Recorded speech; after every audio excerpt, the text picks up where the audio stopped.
Hola, mi nombre es Alessandro y vamos a estar conversando sobre el transporte terrestre de carga. La explicación de terrestre de carga va a estar compuesta por cómo es la infraestructura y cómo son los equipos que se utilizan. Vamos a ver los principios que se utilizan para la elección de los equipos y por qué se usan esos equipos. Y vamos a ver los tipos de equipos existentes que hay en el mercado o los más comunes que se utilizan o que son vistos para el transporte normal de carga, objeto de comercio. Hablemos de la infraestructura y de los equipos. Para poder entender, voy a hacer una línea en la cual voy a determinar la cantidad de ejes que tiene un equipo de transporte terrestre. A más cantidad de ejes, más va a ser la resistencia de ese equipo o más va a estar distribuido el peso de ese equipo en el terreno, para lo cual su capacidad o su resistencia para cargar piezas o mercancías más pesadas aumenta. Los camiones normales, los camiones cerrados, aunque tienen espacio y pesos limitados, están descritos por las plataformas, son los típicos camiones refrigerados pequeños que vemos circulando por la calle y que normalmente tienen un par de ejes al adicional o inclusive cuentan con un par de ejes que son los que vemos en la calle. Vemos equipos que son capaces de alguna forma de arrastrar o de llevar a nivel terrestre hasta una tonelada, tonelada y media. Ya cuando hablamos de dos ejes más el eje delantero en adelante, ya hablamos de 3,5 toneladas. Depende también del diseño del eje y de la resistencia y de cómo se distribuye en la distancia el peso sobre el equipo en específico. Luego tenemos los que llamamos de mediana capacidad, que son ya semi-trailers o plataformas o camiones cerrados un poco más grandes. Ya estamos hablando de camiones que van a las 10 toneladas, a las 12 toneladas y media. Y luego vemos los camiones más utilizados o de mayor capacidad, que son los trailers o las camas bajas y plataformas, donde ya hablamos en exceso de las 18, de las 20, inclusive superior a las 25 toneladas que vemos tradicionalmente, es lo que lleva un contenedor de 20 o de 40 pies como peso máximo, incluida la tara, incluido el peso del contenedor, además del peso de la carga. Veamos un poquito cuáles son esos equipos. Aquí tenemos una cama baja básica, una cama baja simple. Esto es un equipo en el cual puede llevar hasta un par de toneladas fácilmente de mercancía. Tenemos aquí una van cerrada, una box van como se denomina en inglés, que es típica para hacer muchos envíos de mercancías que son pequeñas, de embarques que son pequeños o embarques que no son realmente grandes, que pueden ir al aeropuerto, pueden ir a un almacén. Luego entran aquellos que requieren de un arrastre, entran el tráiler básico que lleva este tráiler viene con su caja, una caja básica. Esta caja que normalmente transita, no es una caja que es de alguna forma como el contenedor, se puede separar, pero no se levanta esa caja del tráiler, está amarrada al tráiler con la caja. Esa caja suele ser de unos 40 pies de largo, la más larga llega a tener 53 pies de largo, las cajas que se denominan caja de 40 y caja de 53, como se usa la denominación en muchos de los países de habla hispana. Luego tenemos el tráiler donde se apoya el contenedor. Esto es un tráiler simple, esto es un tráiler utilizado en patios, utilizado en puertos. El tráiler que se utiliza para normalmente salir a la ciudad o llevar el contenedor fuera del área portuaria puede tener hasta dos ejes completos. Esto es un tráiler simple. Tenemos ya un heavy duty chasis, aquí ya podemos sinceramente transportar un contenedor de 40 sin ningún problema, podemos apoyar el contenedor ya, como ven ahí tiene tres ejes, ese chasis completo como se denomina, y luego tenemos los equipos especiales que empiezan con las camas bajas. Aquí tenemos un lowboy se usa para heavy lift, para movimiento de carga pesada. Esto es un lowboy que aunque tiene 3 ejes solamente, su resistencia en el metal donde va apoyada la pieza, también tenemos una limitación de espacio donde va allí esa pieza. Es una cama baja también para ayudar a que la altura en túneles y puentes pues se vea disminuida y se pueda transportar piezas más altas. Así que aquí tenemos un resumen de los equipos típicamente utilizados para el transporte terrestre, bien sea asociado a un flete internacional o bien sea para flete internacional per se. Hay más modelos de equipos que no están aquí. Hay equipos, por ejemplo, de plataformas que cuentan con grúas que sirven para bajar y subir el contenedor en el lugar de entrega. Esto hace muy eficiente la entrega si no se cuenta con la capacidad para descargar de inmediato el contenedor y devolver el contenedor de inmediato. Si se requiere que el contenedor se baje en el lugar y espere a que la mercancía pueda de alguna forma ser descargada. Hay equipos también de plataformas tipo la cama básica que vemos aquí que también cuenta con una pequeña grúa para levantar piezas o levantar algún tipo de peso y colocarlas sobre la plataforma. Estos son los equipos que tienen las denominadas grúas integradas. Esos equipos están disponibles en el mercado. Luego hay otro tipo de camiones de cajas que tienen apertura a los lados, side open y no necesariamente atrás. Muy efectivos para hacer distribución de mercancía tipo servicio lechero, como se denomina, con varias paradas. Lo mismo sucede con el box van. Hay de distintas medidas, también el box atrás puede ser diferente. En fin, hay más modelos que los que estamos describiendo aquí, pero estos son los típicos asociados al transporte terrestre, perdón, y con los que debemos de alguna forma estar ciertamente familiarizados. Hola, mi nombre es Alessandro Fortunato y vamos a proceder con la explicación de transporte multimodal de carga. Vamos a conversar un poco sobre el concepto de transporte multimodal en forma tradicional y cómo se conversa de transporte multimodal en la industria. Vamos a ver un poquito algunas soluciones multimodales de competencia.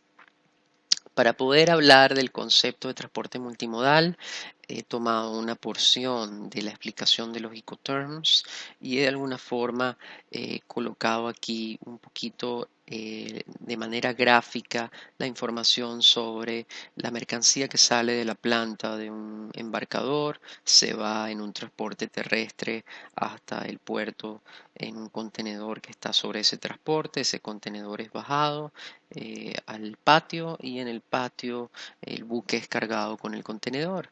Estrictamente podríamos decir que hemos realizado un transporte multimodal. No así el concepto de multimodal en la industria va un poco más allá de la transportación o los segmentos de transportación relacionados con una operación común a nivel a nivel nacional, a nivel internacional. Por lo tanto, el transporte multimodal se refiere a más de un tipo de transporte en general, no así cuando en la industria se hace referencia a más de un tipo de transporte que suceda a nivel internacional. Eso se considera transporte multimodal. Vamos a conseguir dentro de la industria muchísimas diferencias en los conceptos, muchísimas diferencias en las apreciaciones. No así tendríamos que hablar siempre para hacer carga de contenedores, para hacer carga aérea de transporte multimodal en todos los casos, pero en realidad se hace referencia a la transportación principal que está representada por la parte internacional o por el trayecto más largo, si así se quiere. Un poco para entender el concepto, he graficado aquí un ejemplo típico de transporte multimodal de competencia. ¿Qué quiere decir esto? Una solución de transporte multimodal que no solamente utilice más de un tipo de transporte a nivel internacional, sino también que sea representativo de una solución o que represente una solución para el transporte de mercancías. En este caso, es un ejemplo típico de la industria entre forwarders. No opera con todos los forwarders este servicio hoy día, pero es un típico ejemplo un buen ejemplo de un transporte multimodal competitivo y que nace como una solución verdadera, como un true solution, y es que se lleva la carga en contenedores o en transporte marítimo hasta la costa oeste de Estados Unidos, o en este caso hasta Los Ángeles. En Los Ángeles se sube un camión en aduana en tránsito hasta Miami, y en Miami se va la carga al aeropuerto y se va vía aérea hasta el destino final en Latinoamérica. Esto es lo que se llama transporte combinado, un transporte multimodal. Se usan los tres tipos de transporte. Lo interesante de este ejemplo es que va todo el camino la carga bajo un solo documento de transporte denominado CTD, o lo que es lo mismo un Combined Transport Document, un documento de transporte combinado. El look de un CTD o a la vista un CTD, y lo veremos más adelante en la parte contractual, un CTD se ve prácticamente como si fuera una guía aérea de transporte, con la salvedad que avala a la carga en todo su recorrido desde la salida en el puerto de salida hasta la llegada en el aeropuerto de llegada, y se usa un CTD precisamente porque a la llegada la mercancía lo hace vía aérea y debe verse de alguna forma similar a la guía aérea del documento. Hemos visto CTDs también que tienen el look o la vista de un BL, pero son típicos. Los CTDs también pueden ser documentos marítimos, los que de alguna forma denominan que la carga va bajo regulaciones específicas o bajo unas leyes específicas que son las que avalan esa transportación combinada dentro de los diferentes territorios. Hagamos un poco un avance en este ejemplo, veamos la diferenciación de cómo este ejemplo es más competitivo. Voy a hacer el ejemplo de salida del puerto de Manila con llegada a La Guaira a Maiquetía, al aeropuerto de Caracas en Venezuela, el aeropuerto internacional de Caracas. Aquí vemos que un transporte marítimo hasta La Guaira, que está prácticamente a un par de kilómetros de distancia del aeropuerto de Caracas, tarda aproximadamente unos 32 a 38 días dependiendo de la línea naviera y la rotación que tenga. Por supuesto, esta ruta marítima en contenedor completo FCL que hemos denominado la hace a través del Canal de Panamá y equivale a más o menos unos 0,25 centavos de dólar por kilo si dividimos el valor de la tarifa por contenedor entre la cantidad de carga que va dentro del contenedor. Yo he hecho a modo de ejemplo 25 centavos con una carga promedio, mientras que el transporte aéreo, si fuera la mercancía aérea desde la salida de Manila hasta Caracas directamente aérea, la carga todo el camino costaría un promedio o un aproximado de $5 por kilo. Entonces la solución combinada tiene un tiempo de tránsito intermedio entre el aéreo y el marítimo y tiene una tarifa intermedia, como ven, de unos $2.50 aproximadamente, dependiendo del operador, dependiendo de la temporada, dependiendo de varios factores, pero he hecho un aproximado y es representativo de más o menos un punto medio también del punto de vista precio. Esto ayudaría a ciertos tipos de productos o a ciertos compradores con ciertas necesidades específicas que tienen la necesidad de tener la carga antes de esos 38 días en la ciudad y que de alguna forma no están dispuestos a pagar el alto o elevado costo del aéreo. Tienen una solución intermedia para que la carga llegue antes de lo que ellos necesitaban con un precio intermedio también. Esto es un verdadero ejemplo de una solución multimodal de transporte y no solamente asociar multimodal al hecho de usar varios tipos o varios medios en una transportación única, sino es el hecho de crear una solución que sea competitiva en el mercado por ser multimodal y no ser multimodal solamente per se. La idea de un transporte multimodal es que dentro de su estructuración tenga contenidas las ventajas que comparativamente y competitivamente representan contra los otros medios o las otras combinaciones de medios de transporte típicas que se hacen en los mercados. Hola, mi nombre es Alessandro Fortunato y vamos a hablar ahora de la selección y conveniencia de los medios de transporte. Basado en las explicaciones que hemos visto, vamos a definir por comparación cuáles son esos medios de transporte y cuáles son convenientes y por qué.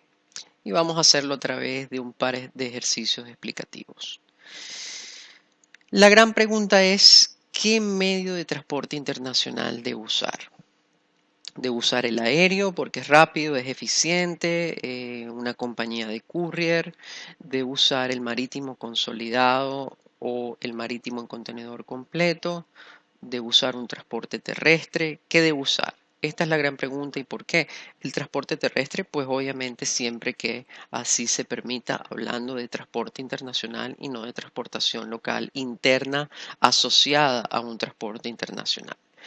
Para ello, mis recomendaciones son muy sencillas. El transporte aéreo debe usarlo cuando el valor de la mercancía lo haga permisible.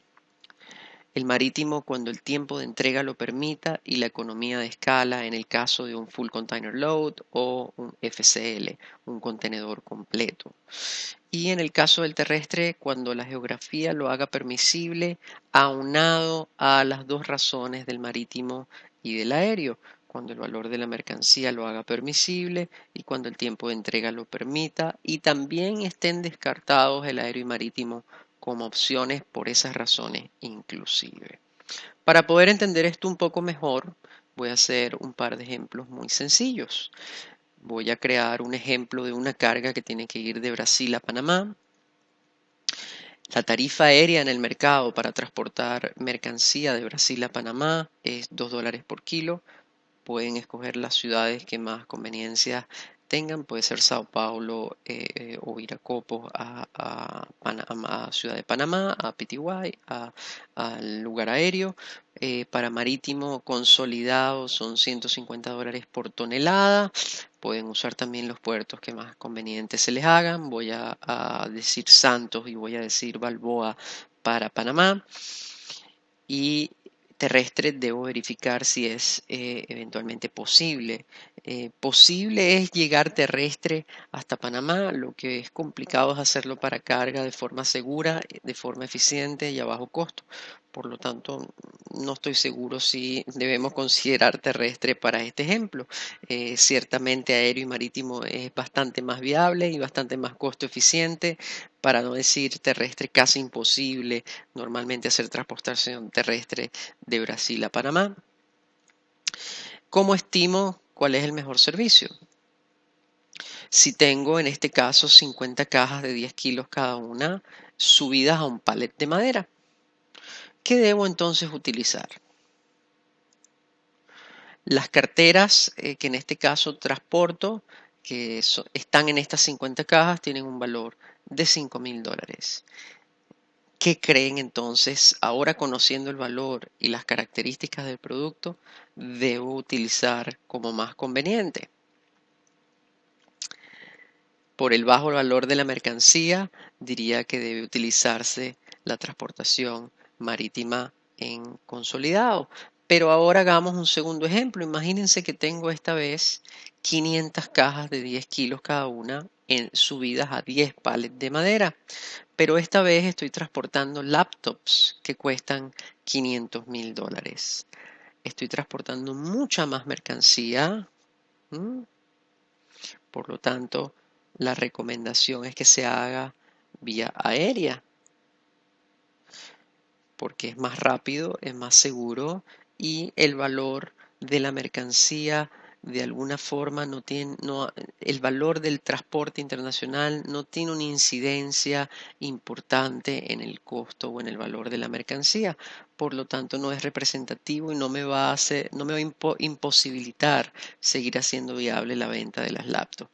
Mientras que si lo hago marítimo me puedo ahorrar mucho dinero, pero a lo mejor es menos seguro o a lo mejor tardo demasiado en llegar al mercado donde quiero llegar y alguien más ya llevó la mercancía vía aérea y la tiene disponible en los anaqueles y mis laptops todavía están en tránsito en el camino. Por lo tanto, la decisión, aunque en este caso pudiéramos decir, imagínense que son esas mismas 50 cajas, pero para las carteras de 5.000.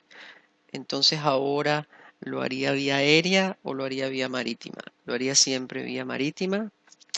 Las decisiones en realidad, en este caso yo he seleccionado para las carteras el transporte marítimo y para las laptops el transporte aéreo, porque las laptops soportan en su valor el transporte aéreo y porque las carteras son de tan bajo valor que transportarlas aéreas sería no hacer posible su venta o salirme del mercado.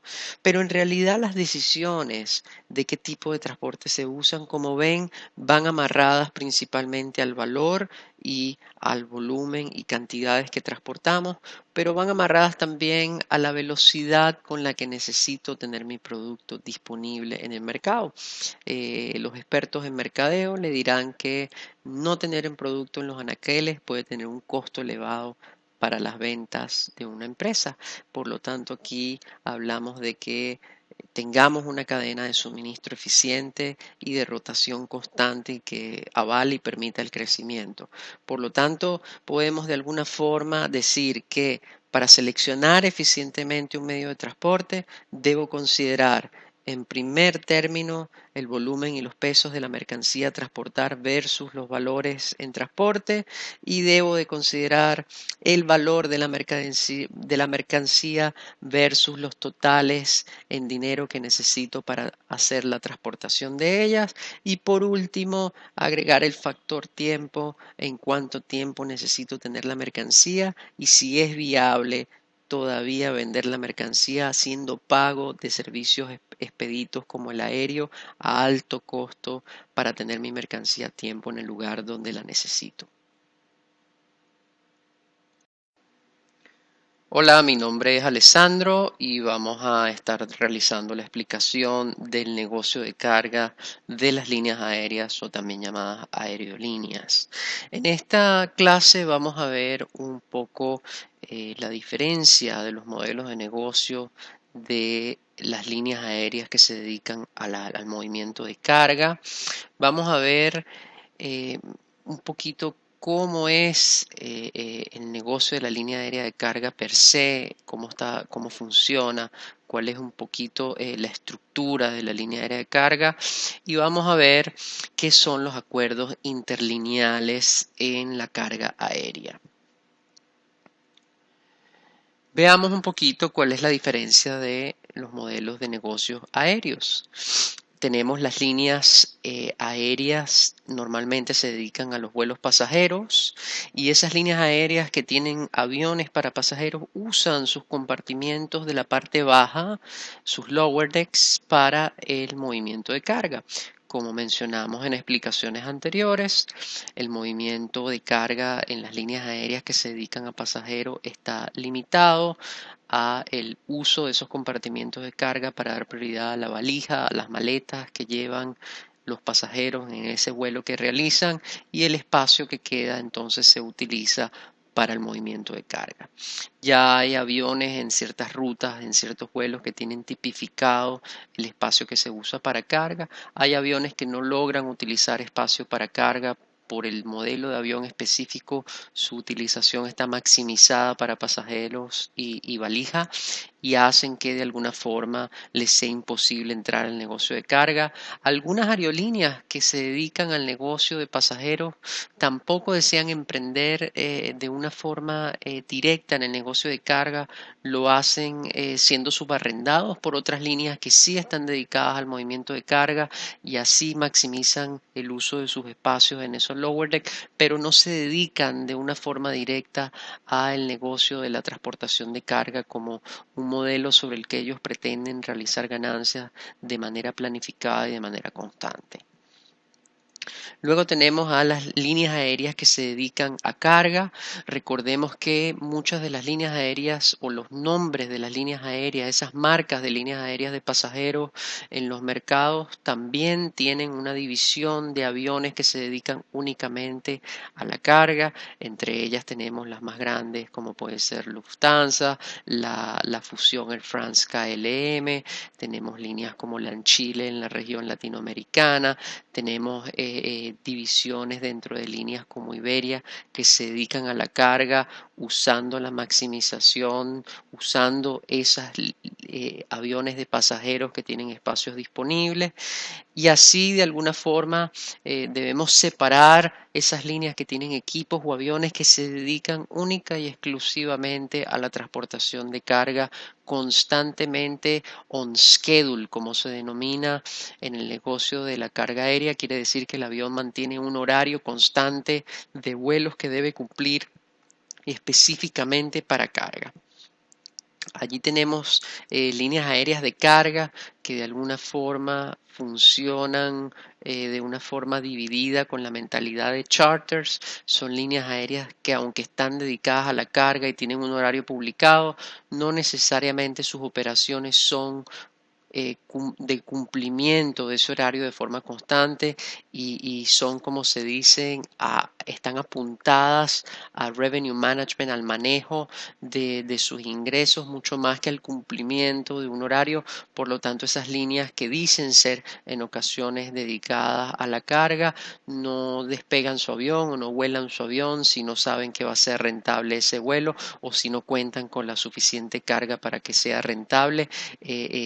Determinan de alguna forma retardos o crean de alguna forma situaciones que les permita mantener su profitabilidad, sus ganancias apuntaladas a que sean positivas en todos los casos, no necesariamente comprometidos dentro del mercado a mantener un schedule, un horario regular de cumplimiento de esos vuelos. Y luego tenemos las líneas que se dedican exclusivamente a rentar sus aviones. En este caso pueden ser dueños de aviones o líneas que manejan para otros dueños de aviones. Recuerden que las aerolíneas no son 100% dueños de todos sus aviones. Esos aviones en ocasiones son rentados normalmente en lo que se denomina wet lease. Se hacen rentas o dry lease. Se hacen rentas de aviones con o sin la operación del crew, de los pilotos y del personal necesario a bordo, y esos aviones cuando los rentan a empresas que se encargan de manejo de capitales y que son dueñas de estos aviones y hacen esos lease a mediano y a largo plazo con las aerolíneas para que ellos entonces con sus capitanes, con su personal y con su experiencia operen en la aerolínea ese avión o esos aviones que han rentado. Algunas aerolíneas a nivel mundial o algunos dueños de aviones manejan ciertos tipos de aviones, como podemos ver aquí. Tenemos un Antonov. Este Antonov es particularmente utilizado para carga un poco más ancha y más alta de lo que caben en los aviones clásicos de transporte como son los Boeing y los Airbus. No limita a que esos aviones Airbus o Boeing o de otras marcas también sean rentados para hacer chartering. Hemos visto también charters pequeños, incluso en avionetas. Se rentan avionetas pequeñas para hacer envíos de carga urgentes a plantas que están detenidas esperando ciertas piezas y que no pueden esperar un vuelo comercial y no se les hace rentable la renta de un avión tan grande, así que rentan aviones más pequeños. También es viable la realización de charters en aviones más pequeños, no nada más debe ser asociado a aviones de envergadura. Estos son un poco los tres modelos principales de negocio del movimiento de carga aérea a nivel mundial. donde el del centro es el que más nos ataña y el que más tiene que ver con nuestro negocio y del que vamos a explicar un poco más para entender el modelo de negocio de las líneas que se dedican exclusivamente a la carga y que están buscando un cumplimiento de horario y una rotación de sus vuelos constante. Para ello, vamos a hacer caso omiso a los otros dos para entonces sustituir esta explicación por la explicación del negocio de la línea aérea de carga y voy a conversar un poco de los principios del negocio de la línea aérea dedicada a la carga. La rotación del avión versus su rentabilidad es básicamente el primero de los puntos que toma en consideración la línea aérea. Buenas tarifas que den buenos promedios por kilo en esos cobros de flete y que le permitan pagar no solo la operación del avión, sino también tener un remanente de ganancias interesantes para la línea aérea. La línea aérea toma bastantes riesgos, lo vamos a ver ahora a continuación. Vamos a terminar primero los principios del negocio.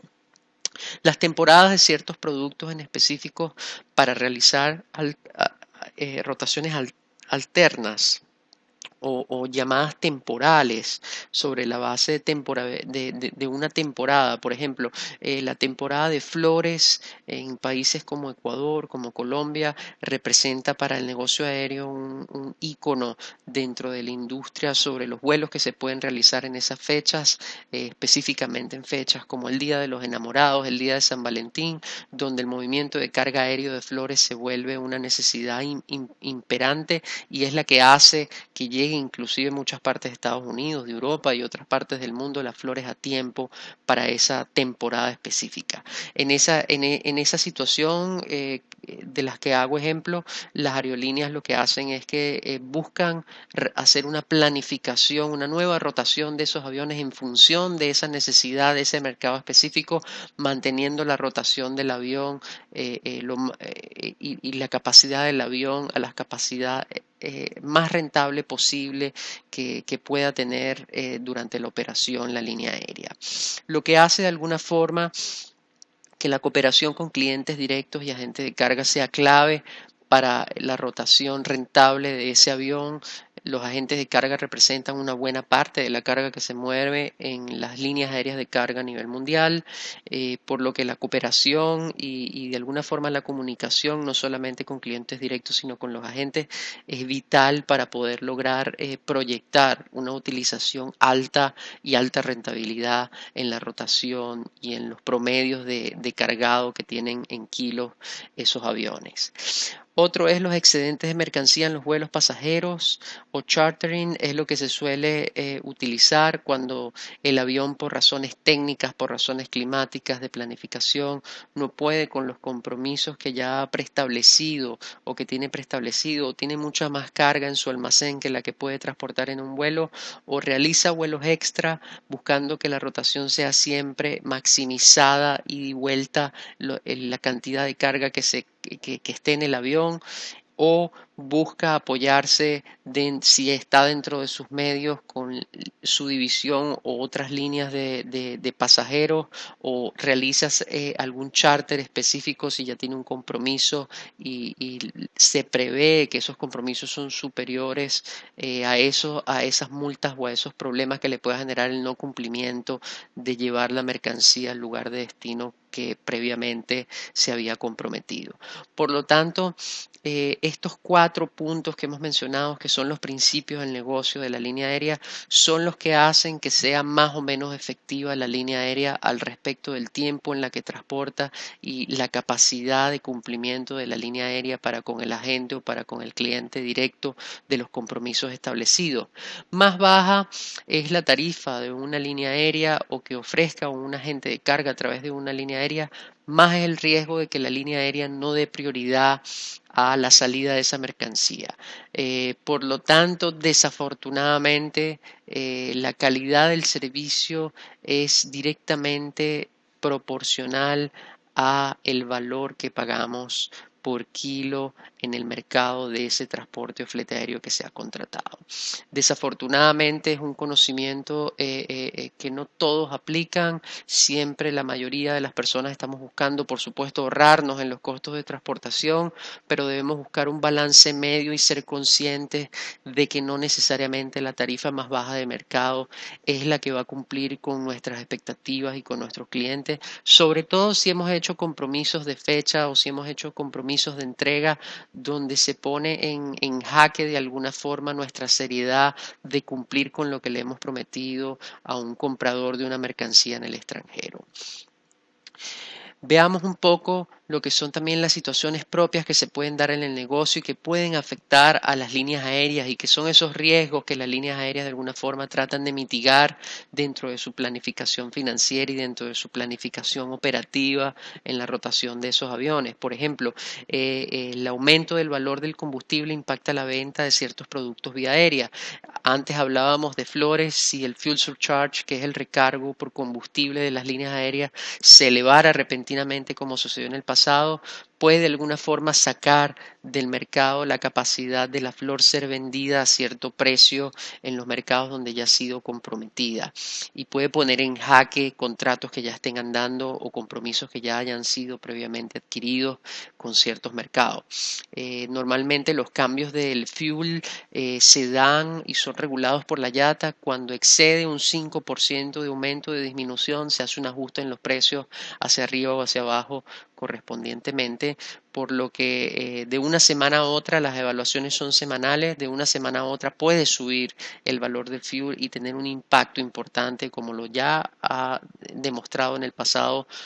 Ha sucedido, ha quedado demostrado en esos impactos que ha tenido sobre los movimientos de carga, haciendo que la planificación de la rotación del avión de la línea pues se vea comprometida y se vea inclusive a riesgos de causar alguna pérdida si el avión ya tenía una planificación que implicaba la no posible cancelación de ese vuelo por tener compromisos con otros clientes también importantes.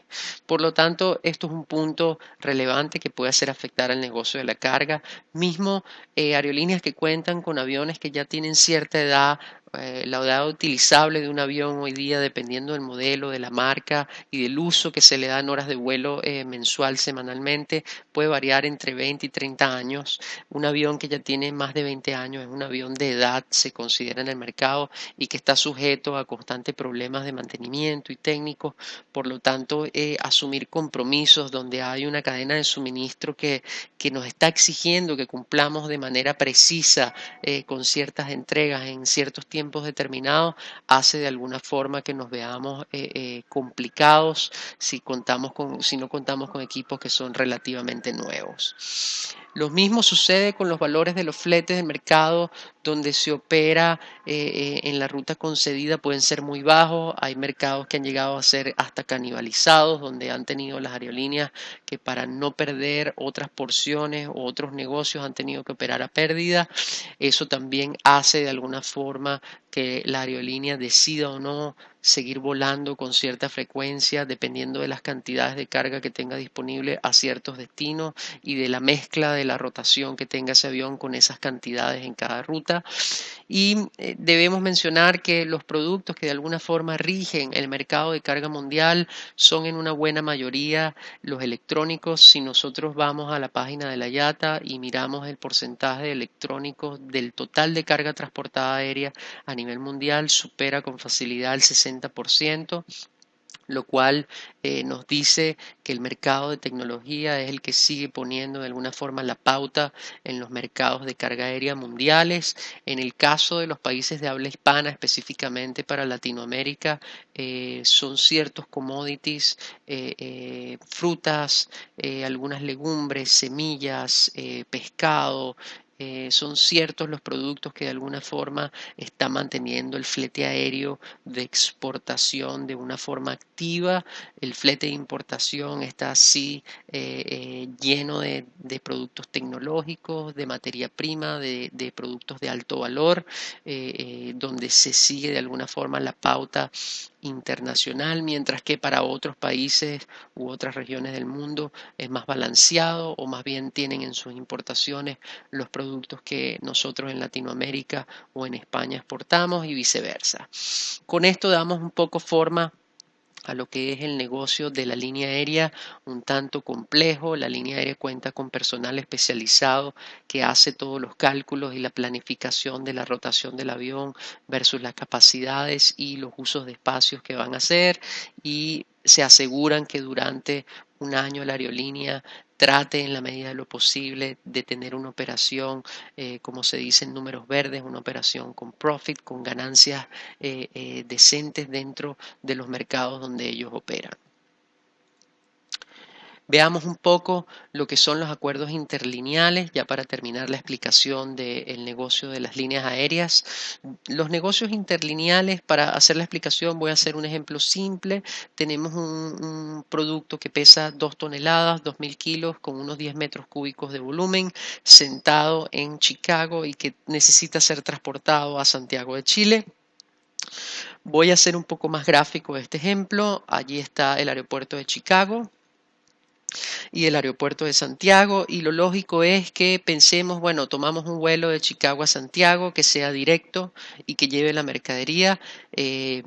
Técnicamente el vuelo de Chicago a Santiago tomaría más de 14 o 14 horas y media de vuelo, con lo que puedo confirmar que ahora mismo no hay un vuelo directo a Chicago, salvo sea con los nuevos aviones de tecnología tipo el 787 de Boeing. Es muy probable que el 787 pudiera volar a Chicago las horas completas por su capacidad, pero no dedicado a la carga, sino a pasajeros. Así que buscando tener, supongamos que la línea a la que yo decidí entregarle por razones tarifarias a esta mercancía es American Airlines. American Airlines tiene un vuelo de Chicago que eventualmente puede parar en Miami o puede parar en Dallas y que después iría a Santiago. No así es un vuelo pasajero, no es un vuelo dedicado a la carga, por lo que entonces por razones de seguridad esta carga tiene que ir necesariamente en un vuelo carguero. Así que busco en el mercado qué opciones podrían existir y trato de sustituir esa opción, y American Airlines, con la carga en su mano, decide volar la carga con un vuelo propio a Panamá en 2 o 3 ocasiones en un lower deck de pasajeros, y una vez juntada la carga en Panamá decide entregarle a una línea aérea que tiene vuelo de carga a Santiago, que no necesariamente es misma American Airlines, y allí hace un acuerdo interlínea, hace un acuerdo con otra línea aérea que le permita la sucesión del vuelo hasta el lugar final de destino, que no es cubierto en las rutas y en la planificación de la línea aérea original que recibe la carga. Eso es lo que es un acuerdo interlineal. No es más que una conexión intermedia con una segunda línea aérea que le vende a la primera la sucesión de la carga hasta el destino final. Normalmente los acuerdos interlineales funcionan para muchas aerolíneas, para muchos orígenes y destinos del mundo. Esos acuerdos interlineales no solamente son utilizados por clientes directamente, sino también por los agentes de carga. Los agentes de carga también tienen operaciones que son sustitutivas de los acuerdos interlineales, donde ellos tienen la capacidad de entregar a diferentes líneas aéreas en cada uno de los puntos donde ellos se encuentran, haciendo mucho más flexible la red de combinaciones de flete aéreo a nivel mundial. Hola, mi nombre es Alessandro Fortunato y vamos a estar conversando sobre los negocios de la naviera.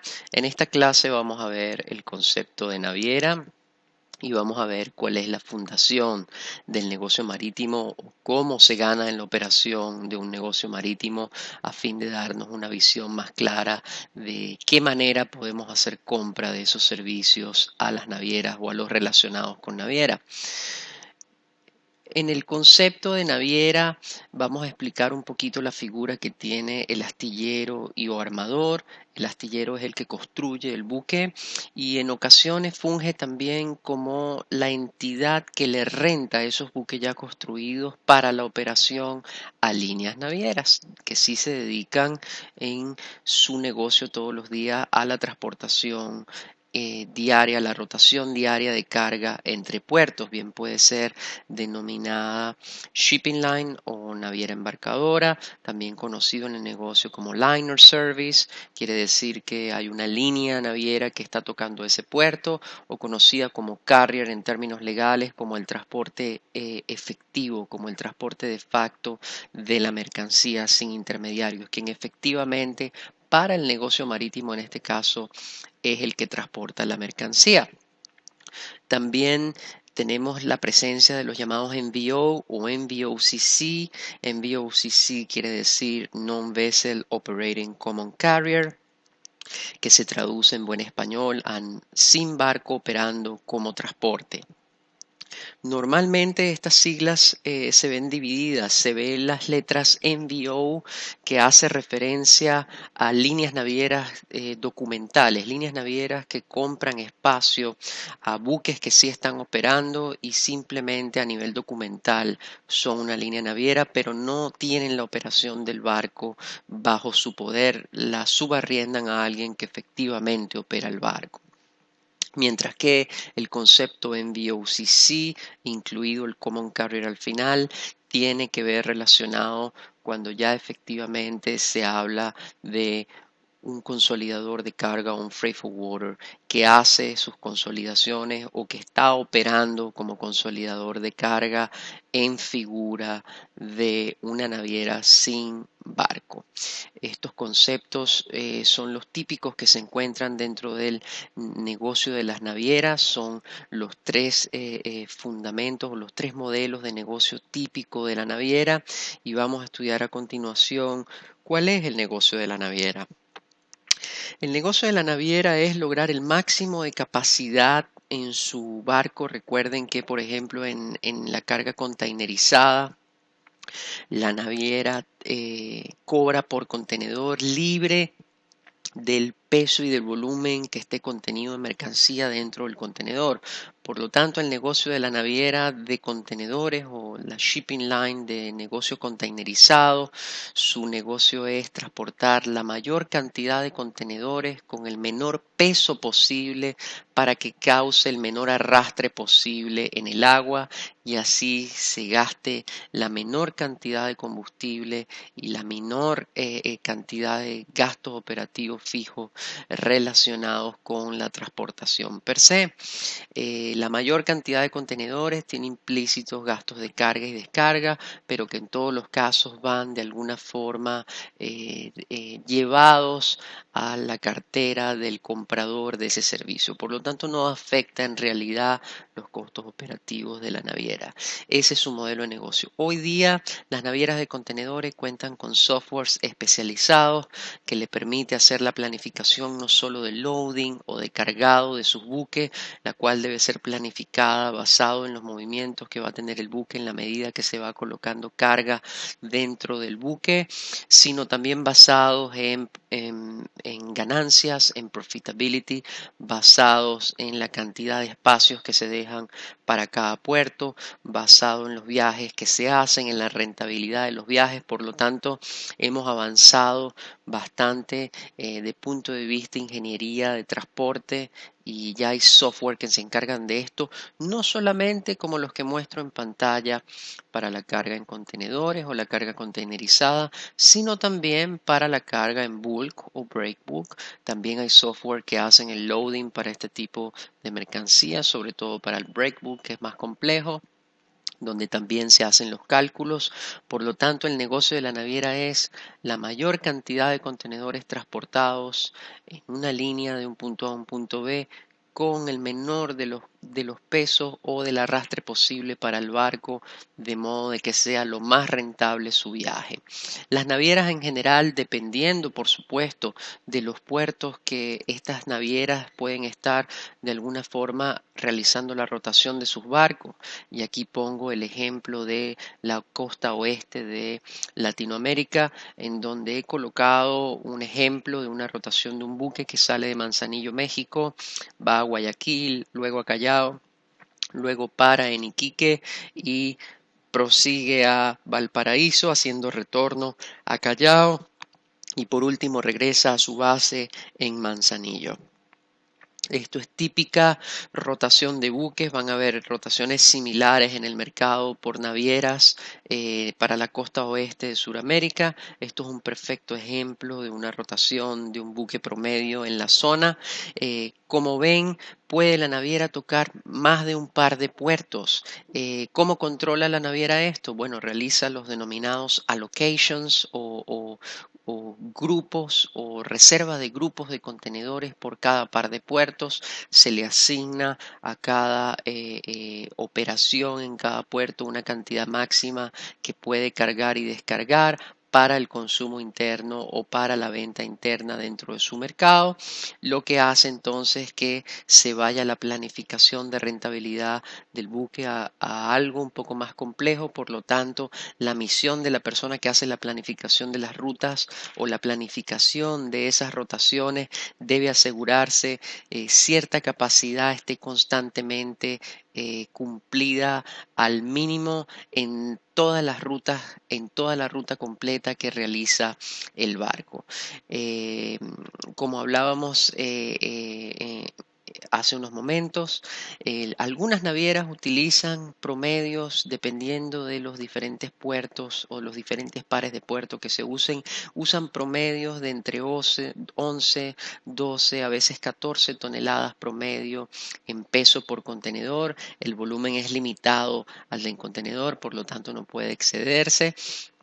Así que la naviera de alguna forma trata de maximizar sus profits también. Hoy día los ingenieros, las personas encargadas en las navieras de hacer las planificaciones de lo que se va, de lo que está en el puerto, dentro del buque, basado en esos allocations, en esos espacios que ya están asignados, también lo hacen desde el punto de vista revenue, desde el punto de vista facturación, del punto de vista dinero, y hacen esa planificación con los contenedores cuyo revenue, cuya facturación haya sido la más alta primero, con la idea de maximizar los profits de la rotación y de los viajes del buque. Por lo tanto, nos vemos enfrentados con los mismos problemas que nos hemos visto enfrentados en la explicación del negocio aéreo. Mientras más baja la tarifa de un contenedor, se corre o se abre más el riesgo de que un contenedor quede rezagado y no salga en el buque planificado, para lo que la naviera está de alguna forma protegida en sus condiciones generales que vienen al reverso del BL, el que veremos más adelante en otra clase. Por lo que la naviera de alguna forma se va a reservar el derecho de tratar de mantener sus viajes lo más rentable posible y tratar de hacer una operación lo más rentable posible en todo momento. Por lo tanto, una tarifa baja no solamente nos deja el riesgo de tener un contenedor que no se cargue, sino también va en detrimento del negocio de la naviera, el que puede llegar a complicar la situación en ocasiones a nivel de mercado completo por la competitividad de las tarifas que hay en el mercado, y poder de alguna forma disminuir sus allocations o hasta llegar a no tocar más ese puerto por lo bajo o lo poco rentable que es para la naviera la operación. Las navieras en general son cíclicas a través de los años, hacen mucha competencia, bajan mucho sus tarifas, disminuyen la capacidad de los buques con la idea, hacen de alguna forma acuerdos entre las navieras para tratar de cooperar y rotar buques dentro de los mismos puertos. Líneas navieras se juntan y hacen una especie de agrupación donde dos, tres líneas navieras que tocan esos buques se reparten o se equilibran de alguna forma la operación y hacen una rotación de cada buque, de cada una de las líneas navieras con la idea de tratar de mitigar esos altibajos en la facturación y en los costos, y luego entonces cuando el mercado se recupera, las tarifas suben, las navieras hacen dinero, ponen capacidad porque están haciendo dinero, y una vez que ponen capacidad vuelven a crear el mismo problema oferta-demanda y van cíclicamente haciendo altibajos.